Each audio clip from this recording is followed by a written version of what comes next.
નમસ્કાર. ચાલો આજે આપણે બ્રહ્માંડના એકદમ મૂળભૂત રહસ્યને ઉકેલીએ. ક્યારે વિચાર્યું છે કે આ આપણી આસપાસની દરેક વસ્તુ આખરે શેની બનેલી છે? ચાલો આ રસપ્રદ સફરમાં મારી સાથે જોડાઓ. એક મિનિટ માટે કલ્પના કરો કે આપણી પાસે કોઈ જાદુઈ માઇક્રોસ્કોપ છે. એવું માઇક્રોસ્કોપ જે કોઈપણ વસ્તુને લાખો કરોડો ગણું મોટું કરીને બતાવી શકે. તો વિચારો, જો આપણે આપણા હાથ, પાણીના એક ટીપાને કે કોઈ પથ્થરને એની અંદર જોઈએ, તો છેક છેલ્લે એના મૂળમાં આપણને શું જોવા મળશે? એનો જવાબ છે એક ખૂબ જ નાનકડા, અતિ સૂક્ષ્મ કણમાં. કહી શકાય કે આ આખા બ્રહ્માંડનો એવો લેગો બ્લોક છે જેનાથી બધું જ બન્યું છે. અને આ નાનકડા કણનું નામ છે પરમાણુ. મતલબ કે કોઈ પણ પદાર્થનો એટલો નાનો ભાગ જેનાથી નાનો ટુકડો થઈ જ ન શકે. જેમ કે સોનાનો એક પરમાણુ હોય, હાઇડ્રોજનનો એક પરમાણુ હોય કે પછી ઓક્સિજનનો. આ વાત છે લગભગ 1800ના દાયકાની શરૂઆતની. જ્હોન ડાલ્ટન નામના એક વૈજ્ઞાનિકે આ પરમાણુઓ વિશે એક એવો ક્રાંતિકારી વિચાર રજૂ કર્યો જેણે રસાયણ વિજ્ઞાનની આખી દુનિયા જ બદલી નાખી. ડાલ્ટને અમુક બહુ જ સરળ પણ પાયાની વાતો કહી. પહેલી, કે આ દુનિયાની દરેક વસ્તુ પરમાણુઓથી બનેલી છે. બીજી, કે આ પરમાણુઓનો ક્યારેય નાશ નથી થતો અને એને બનાવી પણ શકાતા નથી. એક જ તત્વના બધા પરમાણુઓ, જેમ કે સોનાના બધા પરમાણુઓ, એકદમ સરખા હોય છે. અને જુદા જુદા તત્વોના પરમાણુઓ, જેમ કે સોના અને ચાંદીના, એકબીજાથી સાવ અલગ હોય છે. બસ આટલા સરળ નિયમોએ બ્રહ્માંડને સમજવાનો આપણો નજરિયો જ બદલી નાખ્યો. પણ એક મજાની વાત એ છે કે પરમાણુઓ મોટાભાગે એકલા નથી રહેતા. એમને બીજા પરમાણુઓ સાથે જોડાઈને કંઈક નવું બનાવવું બહુ ગમે છે.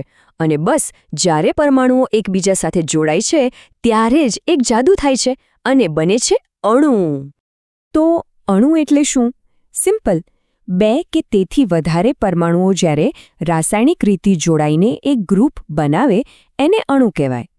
આ ગ્રુપ સાવ નાનું પણ હોઈ શકે અને બહુ મોટું અને જટિલ પણ.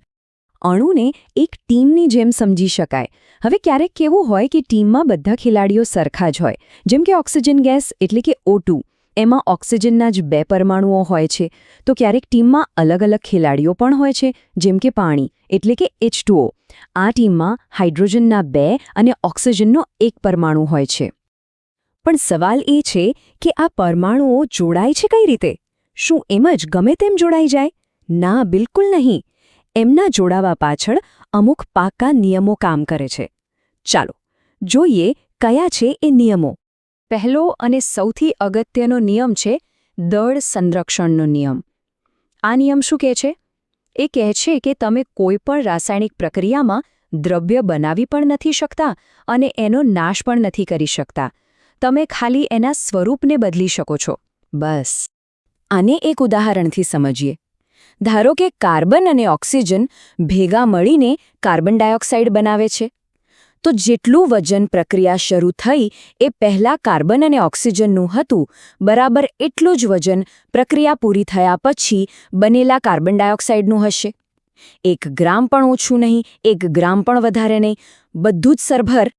હવે આવે છે બીજો નિયમ, નિશ્ચિત પ્રમાણનો નિયમ. આ નિયમ એવું કહે છે કે કોઈ પણ સંયોજન એટલે કે કમ્પાઉન્ડ બને ત્યારે એમાં રહેલા તત્વોનું પ્રમાણ હંમેશા ફિક્સ જ હોય છે. એની રેસિપી ક્યારેય બદલાતી નથી. પાણીનું જ ઉદાહરણ લઈ લો.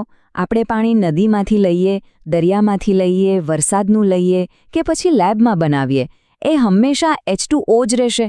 એમાં હંમેશા હાઇડ્રોજનના 2 પરમાણુ અને ઓક્સિજનનો 1 જ પરમાણુ હશે. આ પ્રમાણ ક્યારેય કોઈ પણ સંજોગોમાં બદલાતું નથી.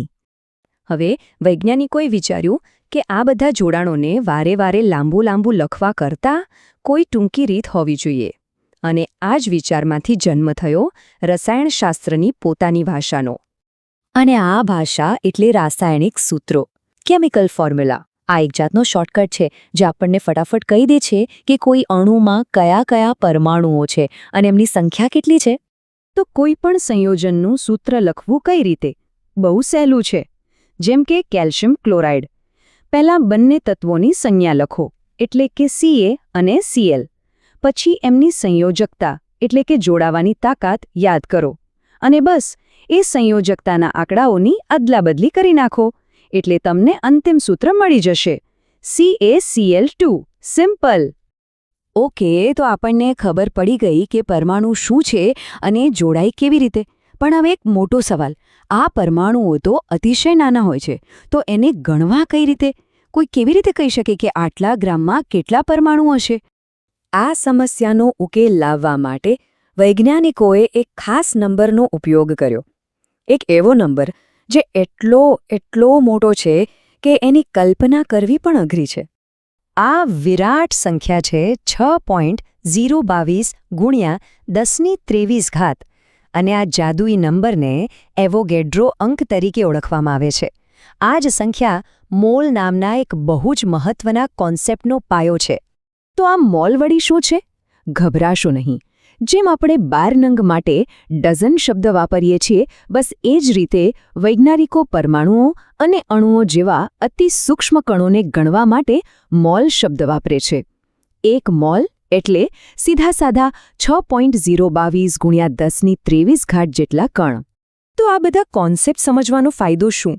ફાયદો એ છે કે આનાથી જ આપણે કોઈ પણ રાસાયણિક પ્રક્રિયામાં શું થશે, કેટલી નીપજ મળશે, એ બધી જ ગણતરીઓ અને આગાહીઓ કરી શકીએ છીએ. અને આ ગણતરીઓ કરવા માટે કેટલાક બહુ જ મહત્વના સૂત્રો છે. ખાસ કરીને પરીક્ષા માટે આ સ્લાઇડ ખૂબ જ અગત્યની છે. મોલ શોધવા માટે આપેલ દળને મોલર દળથી ભાગી શકાય અને જો કણોની સંખ્યા શોધવી હોય તો મોલને એવોગેડ્રો અંક સાથે ગુણી શકાય. તો જુઓ, આપણે ક્યાંથી શરૂઆત કરી હતી અને ક્યાં પહોંચ્યા? એક નાના પરમાણુથી શરૂ કરીને એમના જોડાવાના નિયમો સમજ્યા અને એમને ગણવાની રીત પણ શીખી લીધી. જાણે કે આપણે આખા ભૌતિક જગતનો સિક્રેટ કોડ જ જાણી લીધો. આ બધું જાણ્યા પછી એક સવાલ મનમાં જરૂર થાય કે જો આખું બ્રહ્માંડ એક જ પ્રકારના મૂળભૂત પરમાણુઓની અલગ અલગ ગોઠવણીથી જ બન્યું હોય, તો પછી એક વસ્તુને બીજી વસ્તુથી અલગ શું બનાવે છે? પાણી અને પથ્થરમાં કે પછી સોના અને કોલસામાં આટલો ફરક કેમ છે? આનો જવાબ પરમાણુઓની ગોઠવણીમાં જ છુપાયેલો છે.